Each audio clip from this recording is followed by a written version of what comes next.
Hello guys, welcome my Facebook channel guys. Ngayong araw nga ay araw nga ng Biyernes at ayun naman nga may isang hindi naniniwala, isang tropa na naman na hindi niya pala ako nakakita sa buong buhay niya kung kumain at paano tayo tumibag ng isang tapot na kanin at isang tumbler ng tubig.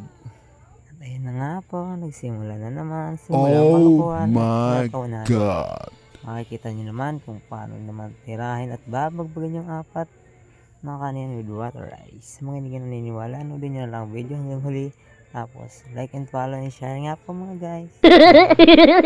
Sa ganyan lang at malaking tulong na po sa akin bilang isang content creator at new creator. Maraming salamat nga po sa mga nagsasupport sa akin, nagpapalo, nagano ng mga videos ko at maraming salamat po sa inyo, lalo na mga sa inyo at mga kasumi. Ayun na nga po guys, tinira at inapat na naman ang kanin, yung water rice. Para nga po sa akin at mga ginagawa ko at okay lang at parang nasanay na rin ako. Ito pa nga po at shoutout nga po from K1, kay Mark Reyes, kay Kulot Taping 3 at sa kay Maron Taping 5 at pati na rin kay Jare. Shoutout po sa inyo at mag-ingat kayo lagi, lalo na po sa leader, si Ma'am Baby at saka si Saray. Okay lagi at hanggang dyan lang. At yan nga po, hindi mapakunwari ang ating mga katabi dyan.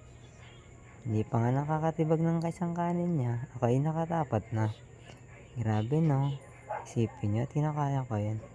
Siyempre, alam nyo naman, iba tayo at nanggaling tayo sa bundok. Pag nanggaling ka sa bundok, lahat magagawa mo. At yun nga, ay para't akalang talaga nagmamahali mo. At hindi mo pakali sa atin at nagtatanong, siyempre kumakain tayo at hindi natin masagot. Easy lang tayo at patuloy lang tayo sa pagkakain at pagsusubo. Sa atin naman at ako nga mismo at natatawa ako dyan sa ginagawa kong yan. At mga kasami, shoutout at hanggang lang. Bye bye.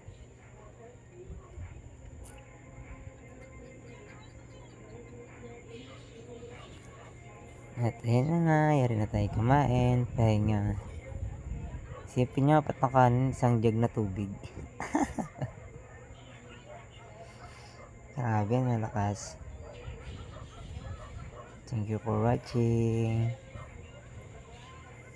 Follow, share, subscribe na rin.